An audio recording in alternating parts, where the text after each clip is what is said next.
Hello, Tracy Williams here. Many of us were taught and believe that we must work very hard, even possibly struggle in order to achieve our dreams. It's a common belief that the harder we work, the better the results. Stop for a minute and think about how erroneous that thought is, how erroneous that belief is. If we're working harder and harder and harder, sooner or later we're going to reach a point where we can't work any harder. It may be that you hit your limits of physical and mental resources, or that your spirit wearies. You may reach a point of burnout.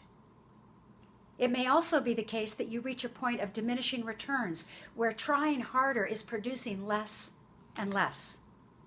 I was talking to a friend of mine the other day who was sharing his experience. Working harder brought him more business for sure, but with it came more problems and bigger problems, and ironically, less net income.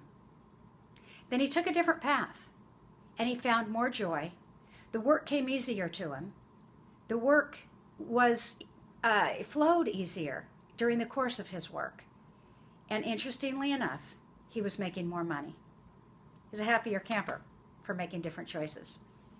Now, I'm not suggesting that you don't have to diligently take action. You do. Persistence and self-discipline are indeed virtues that are powerful contributors to our success and to our overall achievements. But what I am suggesting is that there's another way, a way that can produce results far beyond simply working harder, far beyond what working harder could possibly ever produce. Einstein informed us that we can't solve problems by using the same kind of thinking with which we created those problems. So it goes to follow that if we want different or greater results, then we have to change our thinking. Now, for a minute, bring to mind a few extraordinary successes or achievements that have been achieved during your lifetime. Space travel, wireless technology, smartphones, you name it. What comes to mind for you?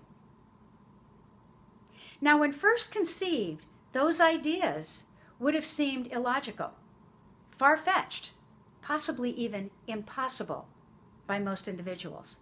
And yet in retrospect, we can see the logic behind them. We can see that those things that once seemed impossible, far-fetched or illogical, actually it was the next obvious path in the evolutionary process, in the development process.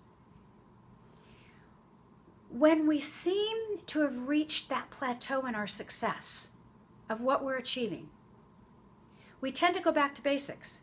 We tend to want to do more of what our current results, we tend to do more of what got us to where we currently are. Instead, we must resist the temptation and look beyond conventional approaches. Doing more of the same is only going to get more of the same. In order to break out of the rut, in order to set new patterns, we must question our routines and stop doing what's not working. Stop doing what, no matter how hard we do and how much of it we do, isn't getting us really greater results. Instead of doing more, instead of working harder, we have to break out. When we stop beating the old drum, guess what happens? We open up new space. We open up the space in our mind for new ideas to enter in. By asking powerful questions such as, what resources do I have that will, you fill in the blank? What contacts do I know that will, you fill in the blank? What actions can I take that will, you fill in the blank? And etc. When we do this, we're tapping into infinite wisdom that goes way beyond our current knowledge, way beyond the techniques and the methodology that we've been employing. We get new ideas that can take us way beyond our current results. You know, the first currency of the universe is ideas. The idea that will take you beyond your current results may be very simple. It may be so simple and efficient and require less effort than your past efforts that you might actually overlook it. Stay open.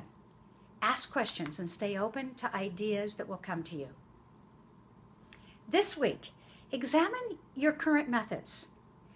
Be boldly honest about what's working and what's not. Be willing to stop doing what's not working. Ask powerful questions, questions that start with what, and be open to the ideas, especially those ideas that right now seem illogical. So here's to a week of thinking outside of the box, of being open to new ideas, of being willing to take action in the direction of those new ideas, and see what comes up.